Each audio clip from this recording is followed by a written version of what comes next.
Bueno, buenas tardes a todos. Hoy vamos a conversar. El título de la charla es Entre la verticalidad del Estado y la horizontalidad de las redes sociales, el rol de los medios de comunicación tradicionales. Vamos a empezar escuchando a Jaime Rosenberg, quien es licenciado en Ciencias de la Comunicación y magíster en Periodismo de la Universidad de Itela, columnista de Radio 10 y redactor de la sección política del diario La Nación. Les pido, a medida que vayan haciendo la charla, si quieren ir redactando las preguntas que les vamos a realizar después a los expositores, Facundo les va a estar acercando los formularios para eso. Con ustedes, Jaime Rosenberg. Bueno, muchas gracias. En principio, muy agradecido por la posibilidad de estar con ustedes, a Carlos, a Chiche, a Eduardo también, que nos pasó a saludar recién. Y bueno, muy complacido de poder estar en un ámbito donde se pueden decir cosas vinculadas con nuestra profesión, que bueno, está siendo bastante vapuleada en los últimos años y más en los últimos tiempos, ¿no? Estamos viviendo momentos muy especiales para todos los medios de prensa, sean los tradicionales o no tradicionales. En el caso mío, bueno, voy a hablar desde la experiencia personal de un redactor del diario La Nación, de la sección política, desde hace 11 años. Justamente empecé en el diario con la gestión de Eduardo Duhalde como presidente. Así que bueno, tengo la visión de las dos etapas, de la etapa del dualdismo y la etapa del kirchnerismo en sus varias etapas. Y ha cambiado bastante el ejercicio del periodismo y la posibilidad de hacer periodismo en el país en estos últimos tiempos. En principio, el título de la charla tenía que ver un poco con esta dicotomía que hay entre los medios tradicionales y los medios no tradicionales que nos han invadido en los últimos años, llámese redes sociales, Facebook, Twitter, etcétera. Yo voy a empezar con una especie de confesión. A los medios y a los periodistas de más de 40 años no nos gusta mucho, ni el Twitter, ni el Facebook, ni todas esas... por ahí Aleardo tiene otra opinión, ¿no? Pero en principio hubo un rechazo bastante fuerte a la incorporación de esas herramientas al trabajo cotidiano, ¿no? Al trabajo que hacemos todos los días, y que bueno, podría decirse que un rechazo motivado por dos razones. La primera es que es más trabajo para los periodistas tener otra fuente para consultar. Esto no quiere decir que seamos vagos ni nada por el estilo, sino que la vida del periodista es bastante sacrificada ya de por sí, y bueno, hay que sumarle una nueva preocupación, que es estar pendiente de todo lo que sale por las redes sociales de manera instantánea y permanente. Y otra razón por la que no nos gusta demasiado es tal vez un prejuicio que tiene que ver con los que trabajamos con la palabra escrita, que es que muchas veces Twitter y Facebook y otras redes sociales se usan como vehículo de los egos personales, los narcisismos personales. Yo le quiero ganar al otro en una especie de competición verbal y uso ese método para eso. Pero con el tiempo hay que reconocer que, por lo menos mi experiencia personal y la de mis compañeros creo que también, hemos encontrado la manera de utilizar estas herramientas en nuestro beneficio. Por lo menos teniendo en cuenta que es una herramienta más que podemos tener para llegar a los lectores, que bueno, que son otros lectores también, son otros lectores y es otro tipo de lector el que lee hoy los diarios que el que leía los diarios hace 10 años atrás. ¿Qué hacemos nosotros en la redacción? Nosotros usamos, por lo menos el Facebook se usó durante el primer tiempo y hoy en día se usa muchísimo más el Twitter, que es el que usan precisamente los políticos para comunicar cuestiones que tienen que ver con, acá me dicen papelón, bueno, puede ser, algunos pasan papelón por Twitter, pero la mayoría intenta comunicar sus actividades y lo que tiene para decir a través de esas redes sociales. En general los periodistas lo que hacemos es hacernos una especie de listado de políticos que vemos, junto con nuestros contactos personales, vemos políticos. Y bueno, vemos lo que dice de Narváez, lo que dice Brown, lo que dice la presidenta, lo que dice Alfonsín, por el Twitter. Y a partir de ahí hacemos una especie de chequeo permanente de qué es lo que va saliendo en ese medio, en el Twitter. Y bueno, a partir de ahí vemos, porque también lo que nos dimos cuenta en los últimos años es que es una gran fuente de notas, una gran fuente de ideas, una gran fuente de información, y en ideas disparadores que pueden surgir de algún tuit pequeño de 140 caracteres que, bueno, determina de alguna manera una idea de una reunión, que hubo una reunión que por ahí uno no tenía una idea de que existía, o determinadas cosas que están pasando, o cosas que piensa el dirigente político.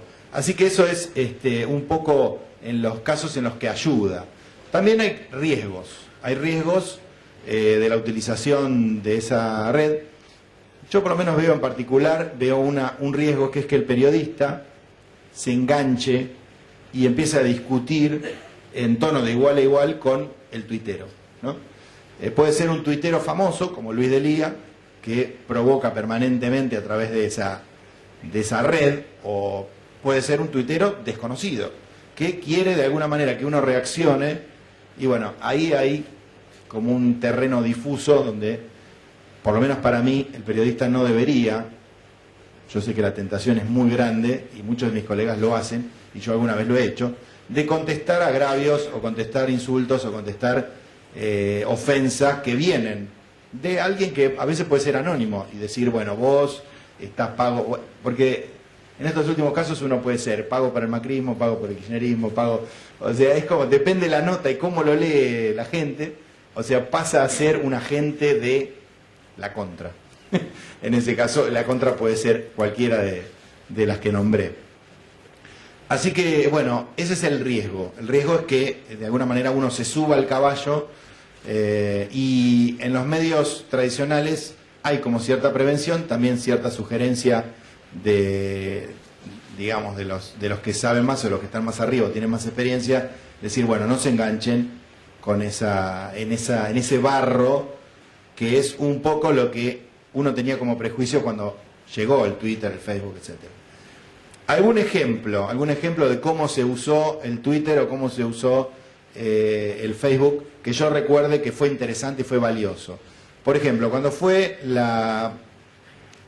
asesinato de Mariano Ferreira, creo que eso fue un viernes a la tarde o a la noche. El sábado de la mañana o el sábado de la tarde estábamos todas las redacciones buscando quién era el famoso Cristian Favale, que había sido aparentemente el que disparó contra Mariano Ferreira. Bueno, a través de buscar el sitio de Facebook de Cristian Favale, que era alguien que desconocíamos y que no sabíamos quién era, encontramos un montón de cosas, cuestiones que tienen que ver con la vida personal de Favale, y aquí la famosa foto con Amado Vudú, que era una foto que él tenía entre sus fotos personales, en la que estaba en un club, si no me equivoco, de la zona sur, de La Boca o Barracas, y bueno, y a través de ahí entramos a descubrir todo el entramado que tenía que ver con Favale y sus contactos políticos.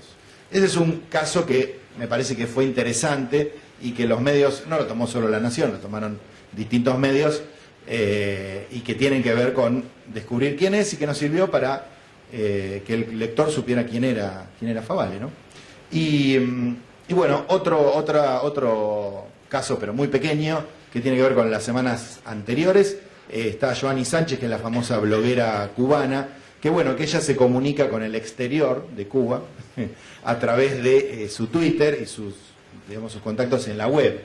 Y bueno, pudimos, por ejemplo, se me ocurrió hacer una pregunta, ¿vas a venir a la Argentina? Y bueno, me contestó, sí, estoy viniendo la semana que viene. Entonces, bueno, tuvimos una especie de primicia de que venía Joanny Sánchez a la Argentina por un mensajito que enviamos inocentemente y que nos contestó ella.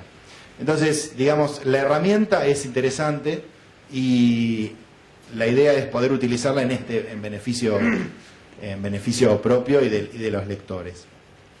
Ahora, ¿cómo lo usan los políticos? ¿Cómo usan los políticos?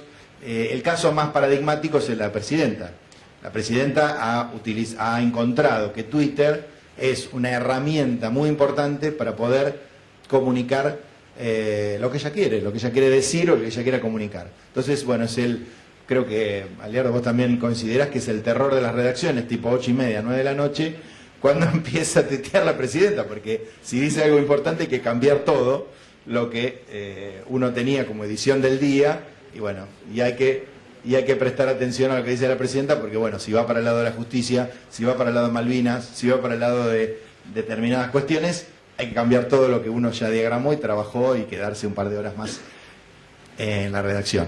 Así que eso es un poco, me parece, el caso paradigmático. Ahora, la crítica que uno podría hacer desde el uso de esta herramienta es que la presidenta utiliza el Twitter sin aceptar las preguntas o las repreguntas de la gente. La usa como considera los medios de comunicación, como meros intermediarios que molestan, porque molestan mucho, entre la gente y la clase política. Entonces, si yo me quiero comunicar directamente con el pueblo, en teoría, no necesito intermediarios, que son precisamente los odiados medios de comunicación, Clarín, La Nación, Diario Río Negro, etcétera, etcétera. Entonces uso la comunicación directa con la gente. Y en este caso Twitter le sirve como comunicación directa. ¿De dónde viene esta idea de que hay que combatir a los medios tradicionales? Bueno, yo estuve buscando alguna cosa, hay muchísima cosa escrita que le da, digamos, de comer a los que piensan como la presidenta. Encontré un artículo de Ignacio Ramonet que se llama El Quinto Poder. ¿Qué dice Ramonet? Que están, bueno, obviamente los tres poderes, el cuarto poder es el periodismo, pero que el cuarto poder se ha convertido en un poder que ha traicionado a la gente. ¿Por qué? Porque ahora es una punta de lanza de las multinacionales, de las corporaciones, que hay que combatirlo, que hay que están del lado de los poderosos y están en contra de la gente.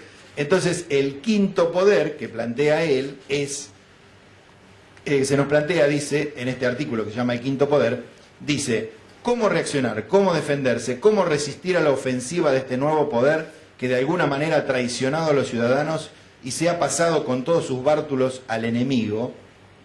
Bueno, entonces él propone un quinto poder, que es el poder de la gente, que es oponerse con todo a los medios tradicionales, como está haciendo el gobierno en su avanzada contra el Grupo Clarín, que vendría a ser como el cuarto poder que digamos, de alguna manera se vendió al enemigo de las corporaciones. Así que esa es, digamos, un poco la base que, para que ustedes se den una idea, digamos, de alguna manera mantiene o sostiene, vamos a apagar esto, sostiene la idea oficial sobre los medios de comunicación. ¿Cuál es digamos, la realidad, o lo que uno piensa que es la realidad, que es todo lo contrario que esta idea que dice Ramonet? Hoy en día, ¿cuál es el rol de los medios de comunicación tradicionales? Yendo al final de, digamos, lo que se plantea en la conferencia. Me parece que es una tarea ya casi de resistencia, podría decir yo. Porque primero empezó por la pelea verbal, después culminó, digamos, siguió por papel prensa, luego sigue por, digamos, la asfixia de alguna manera económica, y bueno, y ahora está esto último, que es la presión directa sobre los anunciantes para lograr que los diarios tradicionales desaparezcan o queden absolutamente limitados, salgan con menos páginas, salgan, digamos, diezmados y se sienten a negociar o directamente desaparezcan. Así que me parece que en este caso me da la impresión que es todo al revés de lo que lo plantea Ramonet. Para mí el rol del periodismo no es hoy en día denunciar a los medios tradicionales, sino que el rol de los medios tradicionales sería de alguna manera resistir los embates del verdadero poder, que en este caso es la concentración de medios que ha hecho el gobierno en los últimos años, que es clarísima, se ve con solo ir a un puesto de diarios o prender la televisión o escuchar la radio. Estamos en el caso contrario, estamos en la vía de la resistencia, en la vía de seguir diciendo la verdad. Algún ejemplo, no sé, lo que se dio el año pasado, el 13S y el 8N.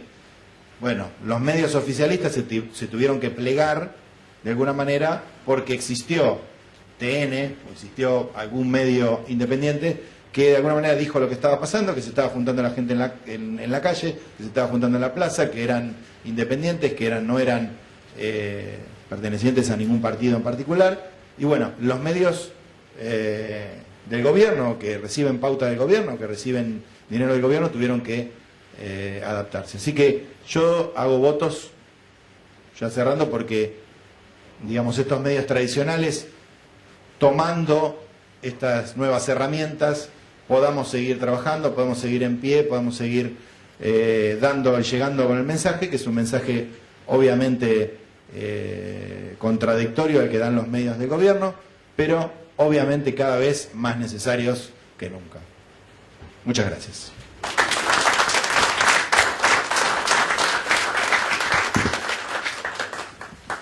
Muchas gracias. Aleardo Laría es abogado, periodista y politólogo argentino. Nació en la provincia de Río Negro, fue dirigente de la JP, militó en la tendencia revolucionaria del peronismo y fue abogado de varios sindicatos. En 1977 se exilió en España, donde se desempeñó como abogado de la Unión General de Trabajadores de Tendencia Socialista y fue uno de los fundadores de ATAC España, entre otras participaciones políticas destacadas. Es autor de varias publicaciones y actualmente es director y columnista habitual en el Diario de Río Negro. Aleardo Laría.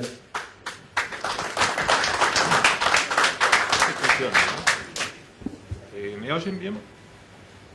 Bueno, muchas gracias por la invitación. Como, bueno, he estado viviendo en España y desde allí mi colaboración, digamos, con el periodismo ha sido a través de columnas de opinión. Y ahora, hace pocos meses, que tengo ya un acercamiento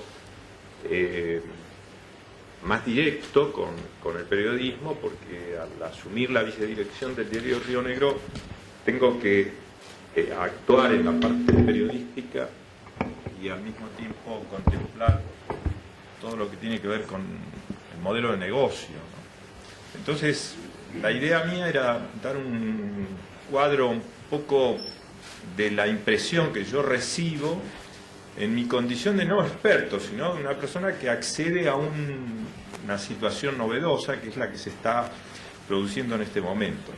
En ese sentido, digamos, tengo la ventaja de los jóvenes, que es la de saber menos cosas que ya no son ciertas.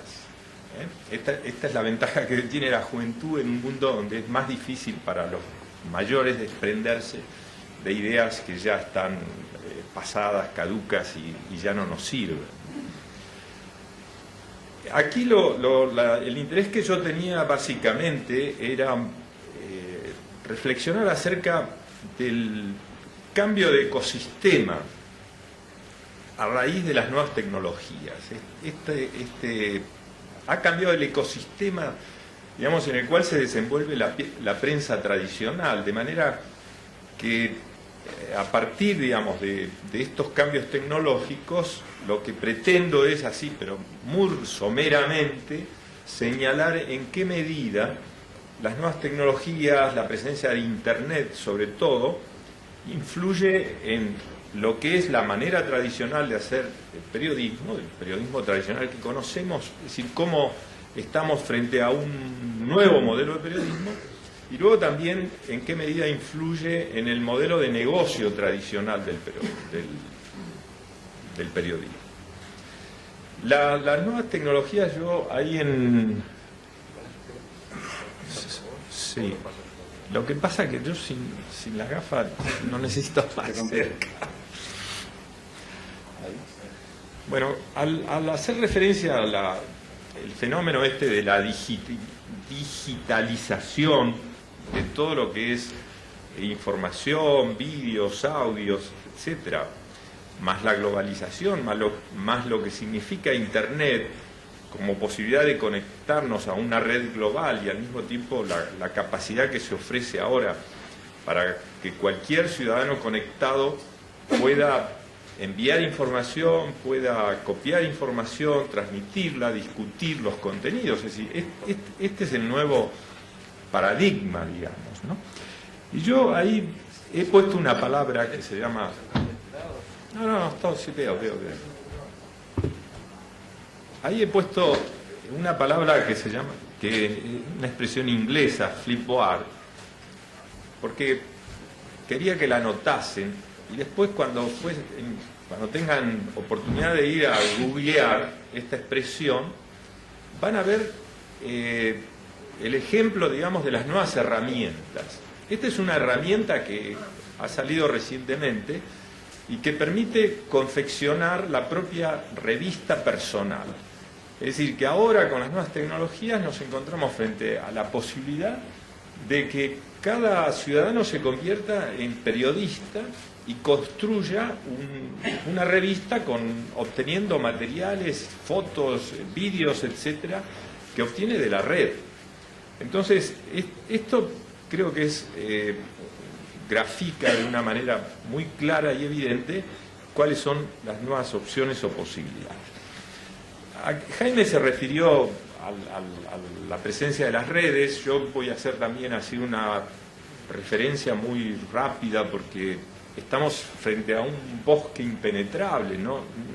Nosotros, las personas mayores, a veces no tenemos idea de la magnitud que tiene este fenómeno, pero vamos a tratar así rápidamente, por lo menos de señalarlo con el dedo, ¿no? Entonces, estamos frente a una enorme cantidad de redes. Algunas son redes generalistas, como son las más conocidas, Facebook, Twenty, Twitter, MySpace. Y luego existen también una enorme variedad de redes temáticas o portales verticales que se llaman, que abarcan enorme cantidad de temas que tienen que ver, pues, redes para coleccionar la última música de FM, o redes como para latinos como Mi Gente, King para juegos, TripAdvisor para los visitantes de hoteles, etcétera. Bueno, es una cosa increíble la expansión enorme que han tenido las redes. Se calcula que hay 1.000 millones de ciudadanos del mundo que están incorporados a redes y que dentro de pocos años más van a duplicarse el número de ciudadanos que están conectados a redes. Esto, digamos, ¿qué relevancia tiene para el mundo del periodismo? Muchísima. Y, por ejemplo, lo voy a centrar, digamos, en un dato que tiene que ver con el nuevo perfil que pretende generar Facebook. Hasta ahora Facebook aparece como una red que básicamente lo que hace es conectar amigos y facilita los contactos personales. Pero sin embargo, el planteo que hace actualmente el líder de la organización de Facebook es convertirlo en una suerte de diario personal.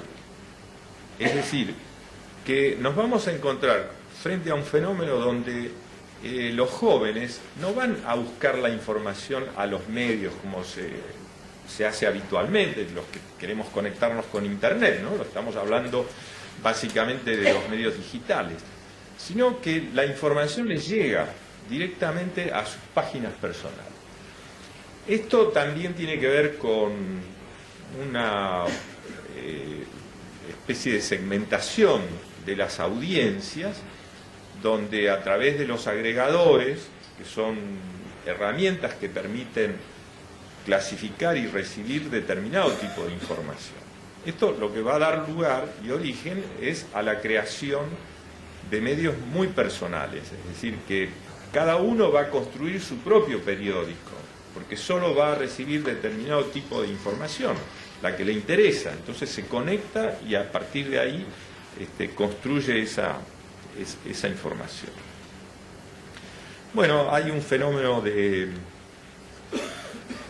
influencia también, porque ahora el tráfico de las redes es mayor, es decir, que ya no se va directamente a la página home del diario Nación. Siempre estamos hablando, yo estoy hablando básicamente, obviamente, de medios digitales, ¿no? Y también señalaba la presencia de un enorme universo que tiene que ver con, junto con los diarios tradicionales y los medios de prensa, ahora nos encontramos con blogs que son como diarios personales, nos encontramos videoblogs, fotoblogs, wikis que son como asociaciones. El blog es el diario personal, la wiki vendría a ser el grupo, ¿no? Todo lo que conforma un grupo que se relaciona en función de una determinada temática. Y el fenómeno, por ejemplo, también de los diarios ciudadanos, que consisten básicamente en algunos medios que están... Los periodistas son los propios asociados al medio. Si hay un diario coreano donde hay 32.000 asociados que hacen las veces de periodistas y al mismo tiempo de receptores de esa información, ¿no? Y bueno, hay nuevos dispositivos que tienen también mucha relevancia para el modelo de negocio periodístico, porque en general ahora la idea que tenemos es que la información la queremos recibir absolutamente actualizada. Esto hace que a través de los teléfonos inteligentes estemos recibiendo información en forma permanente. Y otra herramienta que ofrecen las tecnologías y que para algunos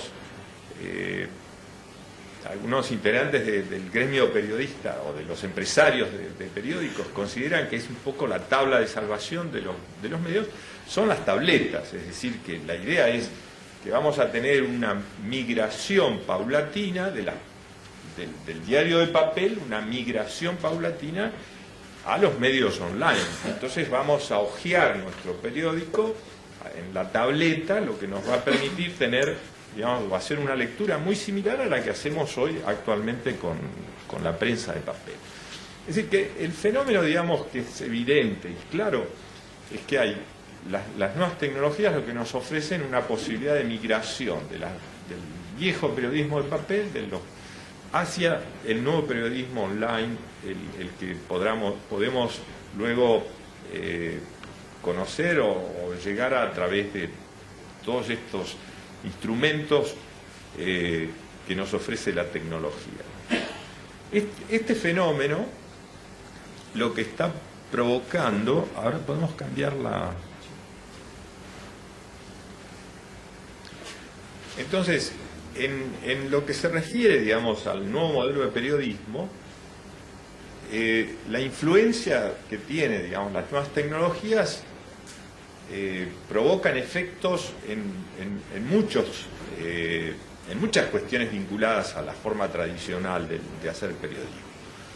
Por ejemplo, ahí señalamos la calidad del texto periodístico. Es decir, ahora tenemos, con los medios online, tenemos la posibilidad de la interactividad, es decir, la posibilidad que existe de que las noticias sean objeto de comentarios, las noticias pueden ser reenviadas, las noticias... Es decir, que ya no tenemos un periodismo lineal, donde desde el periodista que se dirige en forma lineal a la audiencia, sino que lo que tenemos es un fenómeno de interactividad donde existen formas de participación, de opinión. Tenemos el fenómeno de la multimedialidad. Está mal escrito ahí, multimedialidad. ¿Esto qué quiere decir? Que hoy las informaciones que recibimos en los medios electrónicos nos ofrecen la posibilidad también del audio, nos ofrece la posibilidad del vídeo, es decir, que esto le da una riqueza enorme. Y finalmente el fenómeno de la hipertextualidad, es decir, el hipertexto, que es la posibilidad de enlaces.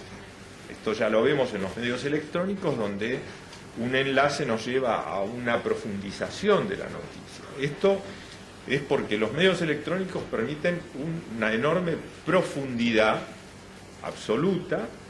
Es posible ahora que la información periodística, por ejemplo, comentamos una sentencia del Tribunal de la Corte Suprema, y luego tenemos el PDF que nos acompaña a esa noticia y que nos permite la lectura directa de la fuente, de manera que el ciudadano ya es un activo participante y podrá o no coincidir con el comentario periodístico, ¿no? Bueno, esto de la interactividad, entonces, lo señalaba recién, carece de sentido leer noticias sin poder comentarlas, es decir, esto ya forma parte casi del nuevo periodismo. Esta forma de expresión de la audiencia a través de los chats, a través de los comentarios que se hacen a las notas, a través de las intervenciones que hay en los foros o las interviews que se hacen a través de los medios.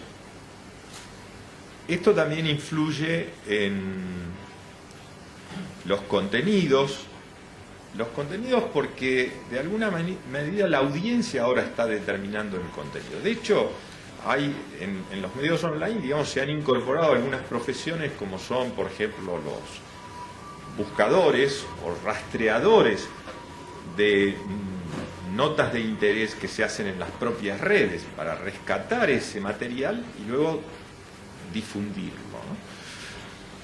Esto también hace que cambien los criterios editoriales, es decir, que ya no es el medio el que define lo que es noticia o lo que deja de ser noticia. Ahora hay una presencia notoria de las audiencias que son de alguna manera los que definen, ¿no? Esas audiencias también hacen una labor de auditoría, es decir, hoy hay un registro de lo que hacen los diarios, de lo que dicen y del contenido que tienen las noticias, y estas noticias son objeto de comentarios y de rectificación muchas veces porque la audiencia controla el rigor y la seriedad o la veracidad de la información periodística. El tema de la segmentación de audiencias ya lo había comentado. Hay una tendencia a crear una suerte de diario personal, hiperlocal también, porque esta segmentación de las audiencias hace que haya interés exclusivamente por lo local, es decir, que hay diarios que van a centrarse exclusivamente en lo local, hay diarios que van a abarcar ámbitos más generalistas, y en definitiva vamos a tener un conjunto, un conglomerado donde cada uno va a buscar un nicho informativo específico, ¿no? Esto a su vez, esta segmentación de las audiencias, el fenómeno que crea es la creación de una verdadera comunidad afectiva alrededor de una problemática, es decir, que esos portales verticales, esas redes que se estructuran alrededor del interés por un tipo específico de noticias, va a generar una comunidad de intereses compartidos que tiene, digamos, esta peculiaridad. Y luego la presencia del periodismo ciudadano, que es un poco lo que significa el aporte que se obtiene por la participación informativa. Las nuevas herramientas tecnológicas hacen que muchas veces los periodistas que están viendo, o los ciudadanos que están viendo y participando de un hecho concreto, obtienen fotografías, obtienen vídeos que son a su vez remitidos a los medios, de manera que están haciendo una labor de periodismo in situ en el lugar, con el privilegio que tienen de acceder a la información rápidamente y poder transmitirla a través de las nuevas tecnologías. Pasamos. Bueno, esta influencia, digamos, del nuevo periodismo influye también y decisivamente en el modelo de negocio. Y a mí me parece que este tema es de interés porque de algún modo las nuevas tecnologías cuestionan el modelo tradicional de la prensa. La prensa tradicional estaba basada en la venta de información, que era las noticias que interesaban a los ciudadanos, y al mismo tiempo en la venta de publicidad, que son las noticias que interesaban a los comerciantes o a los consumidores. Entonces, de algún modo, esa publicidad subvencionaba al periodismo tradicional. Es decir, se pudieron hacer o generar grandes empresas, digamos, pero el sostén no es solo la venta, obviamente la venta de publicaciones de papel, sino que el sostén estaba dado básicamente por la publicidad.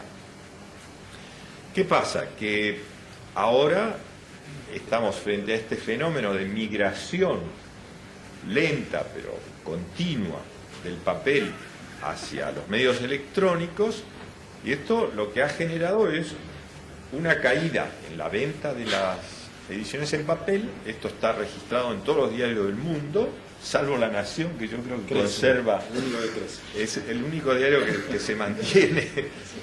Pero en el resto de medios, en todo el mundo, digamos, el fenómeno es universal. Hay cada vez un declive de la venta de los periódicos de papel. Y por otro lado, también un descenso en la publicidad que se hacía a través de los medios de papel. Entonces, esto provoca, por otro lado,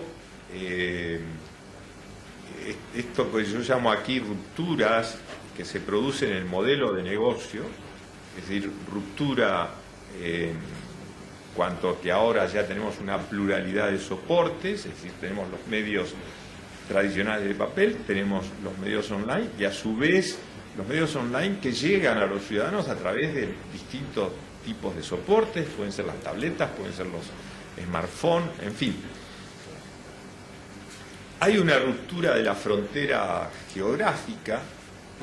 Antes un medio regional, digamos, es decir, tenía como un espacio ganado y era muy difícil que a otro medio pudiera penetrar. Ahora eso ha desaparecido. Ahora, es decir, tenemos el fenómeno de la globalización, nos permite la mayor expansión de la información, de manera que ya ahí no tenemos el control del territorio. Y sobre todo lo que hay es una ruptura de las barreras de ingreso. Es decir, antes el periodismo tradicional exigía grandes inversiones en impresoras, grandes inversiones para poder repartir, distribuir ese papel, y además había que comprar el papel. Ahora piensen que eso en un medio online ha desaparecido, es decir, el medio online se puede organizar de un modo casi artesanal, con lo cual tenemos ahora una proliferación de medios artesanales, sobre todo a nivel local, ¿no? Esto, por ejemplo, se observa en la provincia de Río Negro. Si vemos que en Bariloche, por ejemplo, ahora en este momento hay media docena de medios online, medios pequeños, artesanales. Esto es importante también señalar porque estos medios pequeños viven muchas veces de la publicidad oficial, de manera que estamos asistiendo, digamos, a un fenómeno de creciente dependencia, donde pequeños medios sobreviven porque están asistidos por la pauta oficial. Con lo cual tenemos ahí un periodismo que tiene, digamos, un sesgo peculiar, que es un periodismo que no se atreve, digamos, a reflejar a veces totalmente la realidad porque está condicionado por ese tipo de aporte, ¿no? Bueno, frente a este fenómeno de decaimiento de la publicidad, de decaimiento de las ventas, los medios online lo que no han conseguido en general es incorporar ingresos equivalentes a los viejos ingresos que se conseguían con la publicidad tradicional. Hay un cálculo, se dice que por cada $10 que se pierden en publicidad tradicional, en la publicidad de papel, solo se recupera $1 en la publicidad online. La publicidad online, piensen que ahora los diarios online, digamos, la tienen que compartir con los grandes buscadores tipo Google. En este momento, para los diarios, la presencia de Google, la posibilidad de ofrecer, que tiene Google, de ofrecer una publicidad dirigida, contextual, es un elemento de competencia enorme, porque es una publicidad mucho más barata y para los anunciantes les ofrece mayores garantías de que están llegando a esas audiencias segmentadas a las que hablábamos hoy. De modo que ya saben cómo funciona el sistema de Google, ¿no? Es decir, la publicidad contextual, es decir, cuando ustedes están buscando una noticia, qué sé yo, que tiene que ver con determinado marca de automóvil, inmediatamente le está apareciendo en el costado la publicidad dirigida a ese tipo de producto, ¿no? Entonces, esto genera, digamos, una enorme ventaja sobre el tipo de publicidad tradicional que se hacía en los medios o en la televisión, que es una publicidad por la marca, que es una publicidad mucho más general. Bueno, aquí con respecto a este tema termino señalando de que esta frase de Darwin: la especie que sobrevive no es la más fuerte ni la más inteligente, sino la más adaptable al cambio. Es decir, las empresas periodísticas ahora están obligadas a un enorme esfuerzo de adaptación, yo creo que de reestructuración, porque vamos hacia una nueva forma de periodismo, hacia un nuevo modelo de negocio, y probablemente hagan falta estructuras mucho más pequeñas, más reducidas, y habrá que hacer un esfuerzo para adaptarse a esas nuevas circunstancias. Y bueno, yo no sé cómo estoy de tiempo, porque... 3 minutitos más. Bueno, no, con respecto, digamos, ya para un poco coincidiendo con lo que decía Jaime, un poco para hacer una reflexión ya más de tono político sobre el rol que juega la prensa, ¿no? En algún tiempo se pensaba que el periodismo era una especie de reflejo objetivo de la realidad, por lo menos ese era el espíritu del periodista, convertirse en un testigo y reflejar la realidad del modo más objetivo posible. Las ciencias de la comunicación, digamos, cuestionaron esta idea. Es decir, el periodista no se limita a reflejar la realidad social, sino que de algún modo la construye, es decir, ayuda a construir la realidad social. Esto es así.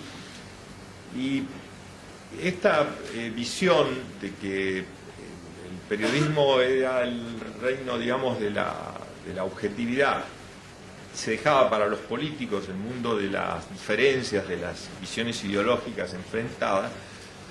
Bueno, hoy ha sufrido, digamos, desde la perspectiva como se observa, como muchas veces se presenta el fenómeno, ha sufrido, sobre todo en Argentina, ¿no?, una transformación, porque ahora lo que se afirma es que son los medios los que fabulan, son los medios los que no cuentan la verdad.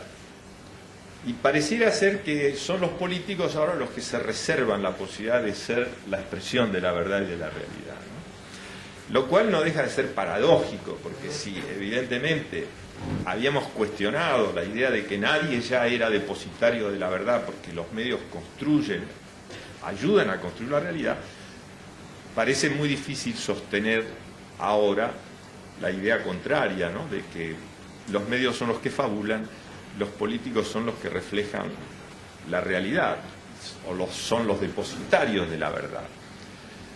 Bueno, esta es un poco la contradicción que vivimos en Argentina. De todas maneras, lo que quisiera, digamos, terminar mi exposición señalando que, con independencia de esta presencia de un ecosistema de nuevas tecnologías que transforman necesariamente el modelo de periodismo tradicional y transforma el modelo de negocio en el cual se apoyaba el periodismo, lo que creo, que no hay duda alguna, que la función tradicional del periodismo, como esa forma de ejercicio de la crítica, como depositario de esa labor que es fundamentalmente la de ir a buscar esa información que algunos quieren que no se dé a conocer o que algunos pretenden ocultar, de ir a buscar la noticia y dar a conocer aquella noticia que alguien tiene interés en que no se dé a conocer. Entonces, esta labor del periodismo, que lo presenta como un bien público, yo creo que es tipo de misión, digamos, el periodismo necesaria e inevitablemente va a seguir siendo ejercida por alguien. Es decir, periodismo va a haber, periodismo va a existir. Lo que ya no sabemos si ese periodismo, a través de qué tipo de plataformas, a través de qué tipo de conexión va a llegar a la audiencia.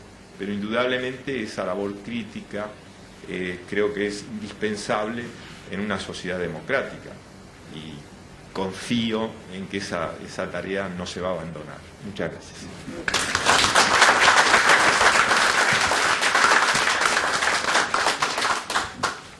Muchas gracias a los dos. Vamos a hacerles algunas de las preguntas que han hecho ustedes. Para Jaime Rosenberg, lo que usted llama los medios tradicionales, ¿presentan las noticias de forma objetiva e imparcial o en la forma de presentarlas ya marca una tendencia, orientación o intereses predeterminados? No, somos todos solo decimos la verdad. No, mentira. Obviamente voy a coincidir con Aleardo en el sentido de que somos las empresas, no vamos a ser ingenuos, tienen intereses, tienen también una línea, lo que se denomina una línea editorial. Hay una línea que es la que de alguna manera fija la labor nuestra como periodistas. Uno puede coincidir un 10%, un 50%, un 100% con la línea editorial, pero esa línea editorial existe. Y a su vez, nosotros como periodistas somos seres humanos, tenemos amores, odios, gente que nos cae bien, gente que no nos cae tan bien, y es una lucha permanente, la del periodista, por sobreponerse a eso, tratar de, cuando uno se sienta a escribir, dejar de lado si me cae bien, si me cae mal, si coincido ideológicamente con lo que esta persona está diciendo, o pienso todo lo contrario. Y por el lado de las empresas también, me da la impresión que hay en los medios tradicionales, por una cuestión de no perder lectores y de no perder la fidelidad de esos lectores, de tratar de reflejar de la manera más objetiva posible lo que está pasando. Nunca se consigue del todo, porque obviamente las empresas tienen intereses y los periodistas somos seres humanos que tenemos nuestras pasiones y altas y bajas. Para Leardo Lalía, ¿estas nuevas tecnologías en la comunicación ayudan a la objetividad del periodismo?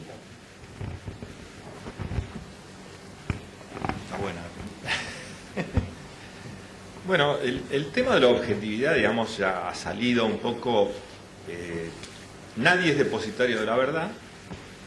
Lo que tenemos es una sociedad democrática donde se debe dar un debate democrático. Y para que el debate democrático se dé, necesitamos tener todos los puntos de vista. Facilitar la posibilidad de que todos tengan expresión.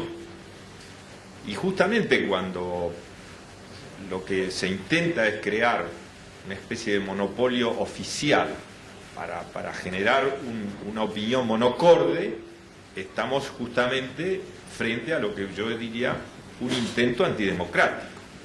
Y esto es lo que está pasando un poco aquí, ¿no? Es decir, lo que estamos viendo es una acción dirigida a que los medios independientes, o que mantienen posiciones diferentes al punto de vista oficial, es decir, lo que se pretende es neutralizarlos, ¿no? Esto lo han conseguido en Venezuela y creo que aquí estamos asistiendo a un fenómeno bastante similar, es decir, que paulatinamente cada vez son menos las voces independientes. Hoy prácticamente el 80% de la prensa responde a la melodía oficial.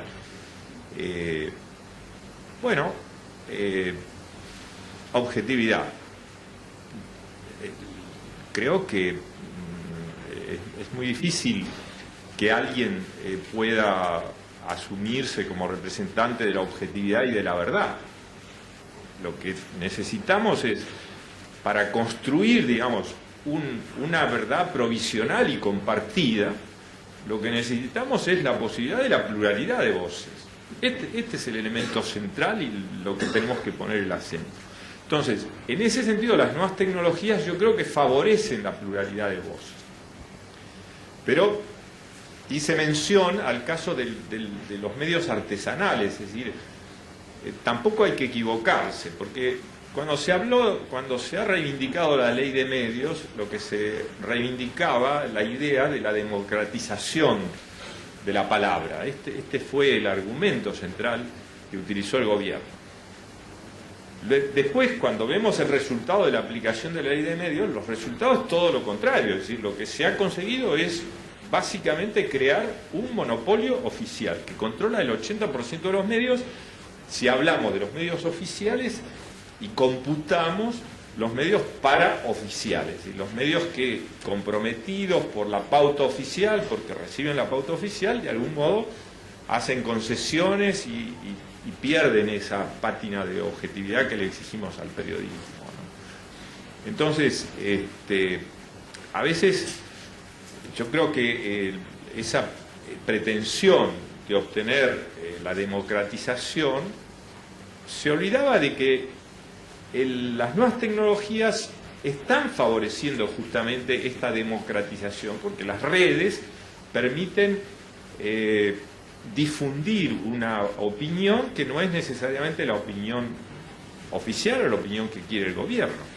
De manera que no hacía falta la ley de medios, es decir, ya la propia dinámica de las nuevas tecnologías estaba favoreciendo este proceso de democratización. En todo caso, la ley de medios lo que ha hecho es justamente lo contrario, ¿no? La creación del monopolio.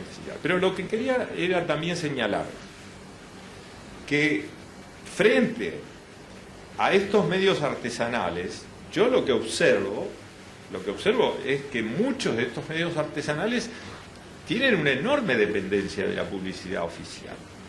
Con lo cual, esto nos demuestra que la posibilidad de un periodismo auténtico, de un periodismo crítico, está basado en que haya detrás empresas con la suficiente potencia, con la suficiente capacidad económica para sustentar un periodismo crítico, un periodismo de investigación, ¿no? Es decir, que por eso no hay que comprar a veces eslogan donde se habla de democratización, sino que después hay que ver cómo funcionan las cosas en la realidad. Una pregunta más para cualquiera de los dos. Preguntan si los medios tradicionales siguen marcando la agenda y si los políticos no sobredimensionan el rol de los medios de comunicación. Tomo la primera parte, si querés hacer la segunda. Me da la impresión que es una lucha diaria, absolutamente diaria, por marcar agenda, la que tienen los medios tradicionales. Y hoy hablaba con un amigo también periodista, me decía, yo ya no leo mucho los diarios, porque lo que está en los diarios yo ya lo leí de alguna manera en algún momento de la tarde o la noche anterior. Y es cierto, muchas veces uno dice, yo la verdad que me preocupé un poco, porque es un muchacho de mi edad, digamos, y que no lea los diarios ya es un poco complicado. Pero, y encima es periodista, así que, pero se dedica a los medios audiovisuales. Me da la impresión que es una lucha permanente, todos los días, en los cuales nosotros tenemos que, si lo del Papa fue a las 9 de la mañana, nosotros no podemos salir al otro día diciendo tenemos el Papa argentino, porque bueno, no nos va a leer nadie. Entonces, el objetivo es enriquecer las ediciones del papel, de la edición papel, para que el lector se lleve algo más que la noticia cruda y dura, que ya la vio en internet, en la radio, en la tele, por internet a las 12 de la noche. Y bueno, me parece que la respuesta a la pregunta es que es una pelea permanente entre los medios tradicionales y los no tradicionales por prevalecer cada día. Bueno, la parte mía era... Si los políticos no sobredimensionan el rol de los medios. Es que era más fácil. No, yo creo que estamos asistiendo, digamos, a un fenómeno también universal, que es la personalización de la política. Es mucho más marcado en Latinoamérica, porque el sistema presidencialista es un sistema que favorece la personalización de la política. Es decir, el presidente es un verdadero monarca, ¿no? Está concebido además con los poderes propios de un monarca temporal, aunque bueno, últimamente la temporalidad, digamos, está abandonando y ya casi tenemos una monarquía dinástica, porque ya ponemos a la esposa, preparamos la sucesión para un hijo, en fin. Este fenómeno de personalización de la política a mí me parece que es negativo, ¿no? Yo creo que lo que se generan son personajes que se consideran imprescindibles mesiánicos, y esto es un poco lo que tenemos en América Latina, ¿no? Individuos que se consideran investidos de poderes sobrenaturales y después terminan, ya una vez que han fallecido, terminan hablando a través de un pajarito con los sucesores. Esto es la consecuencia de la extrema personalización de la política. Yo creo que tenemos que hacer un esfuerzo para conseguir que la política sea producto de debates más racionales. Por eso soy partidario del sistema parlamentario. Creo que el sistema parlamentario es un sistema que evita, digamos, el personalismo, y que además, por la dinámica implícita, el sistema parlamentario es un sistema que funciona basado en reuniones de gabinetes, y entonces la reunión de gabinetes es una discusión de equipo, y esto me parece que es la forma moderna de gestión de las sociedades y de gestión de las empresas. Es decir, el viejo personalismo de individuos que se consideraban súper preparados y que están por encima del bien y del mal, eso no funciona más, ¿no? Así que bueno, este es el tema. Bueno, les voy a hacer la última pregunta antes de liberarlos. Preguntan qué clase de profesionales de la comunicación están formando las universidades de acuerdo a los cambios que ustedes bien han señalado.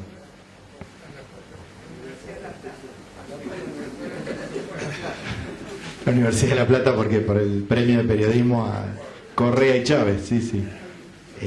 Bueno, qué lindo hablar de mis colegas. Bueno, en realidad me da la impresión que hay un problema de formación. Por un lado, me da la impresión que las nuevas generaciones, yo me acuerdo, bueno, tenía algunos profesores que cuando llegamos al tercer, cuarto año nos dijo, Carlos Campolongo era uno, que lo deben conocer. Dice, si ustedes no leen los diarios todos los días, no sé qué hacen acá.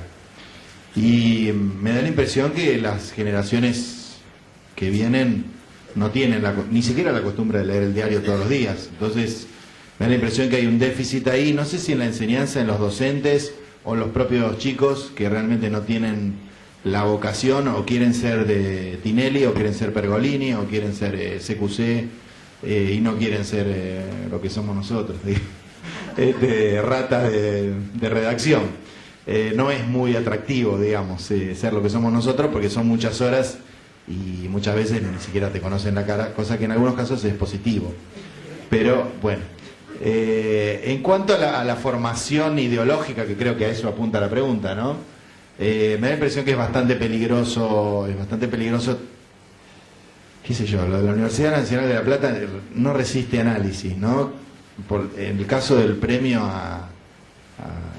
al fallecido presidente Chávez y a Correa, como, digamos, gente que ha cerrado diarios, que ha perseguido periodistas, que ha, digamos, tratado de que no se diga lo que no se quiere que se sepa, me parece que darle un premio es un poco mucho. Y si en esa universidad se forman a los chicos de esa manera, con el supuesto pensamiento crítico, que está bueno, que se estudien distintas corrientes, me parece perfecto. En la UBA, yo estudié comunicación en la UBA y realmente me dio una mirada muy amplia de lo que son las corrientes de comunicación, y estoy muy agradecido a la universidad estatal en la que he podido estudiar. Pero me parece que estamos recorriendo andariveles que son bastante peligrosos. Me da la impresión que son, si el periodismo es eso, entonces nosotros hacemos otra cosa que no es periodismo. Y hay que diferenciar periodismo de propaganda. Eso me parece que es claramente la distinción. O haces periodismo o haces propaganda. No puedes hacer propaganda y decir que estás haciendo periodismo.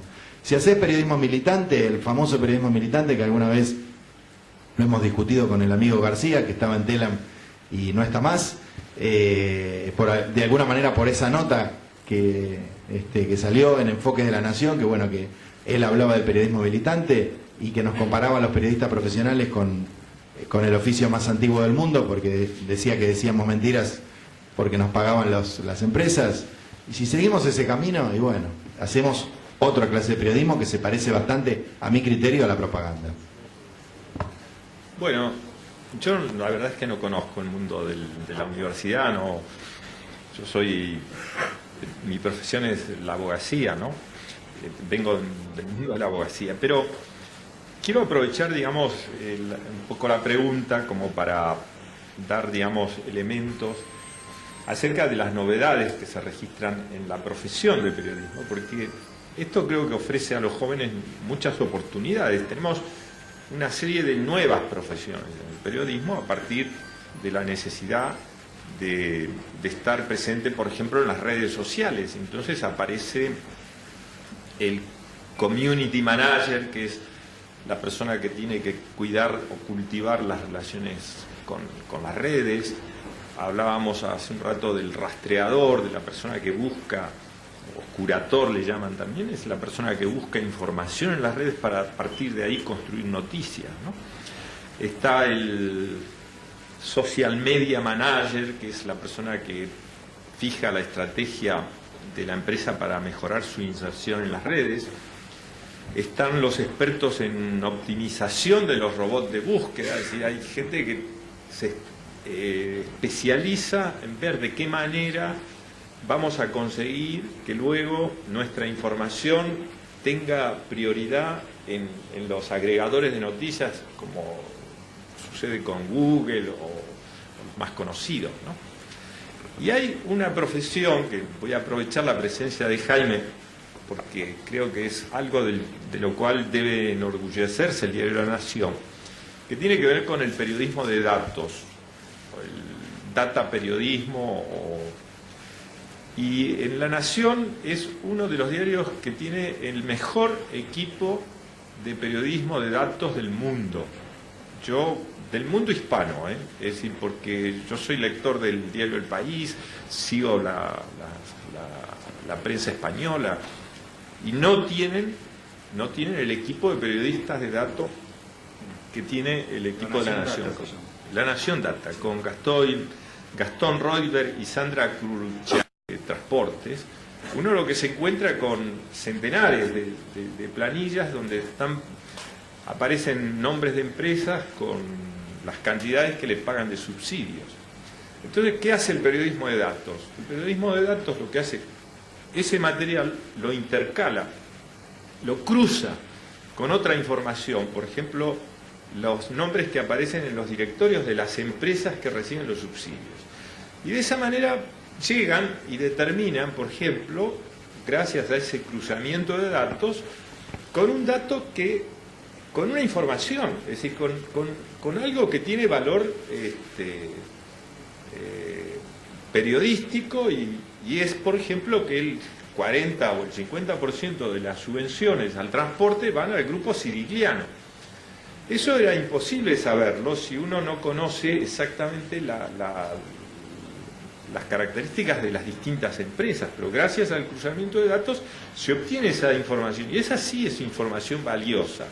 Bueno, este tipo de labor de búsquedas ahora están muy de moda, lo practican ya hay muchas asociaciones, redes que están especialmente dedicadas a este tipo de labor, y esto evidentemente abre un campo enorme para el periodismo y para la transparencia informativa, porque esto creo que es uno de los objetivos que buscamos en la sociedad democrática, ¿no? Es decir, ampliar de la mayor manera posible la transparencia informativa que nos permita acceder a la mayor amplitud de información posible.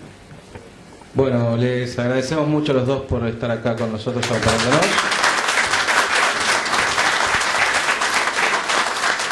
Los esperamos el próximo martes 9 de abril en la última conferencia de este primer módulo, Comunicación 2.0 para la convocatoria popular, catarsis o llamado de atención. Los expositores van a ser Eliseo Verón, que es semiólogo y profesor emérito de la Universidad de San Andrés, y Jorge Jacobe, consultor en opinión pública.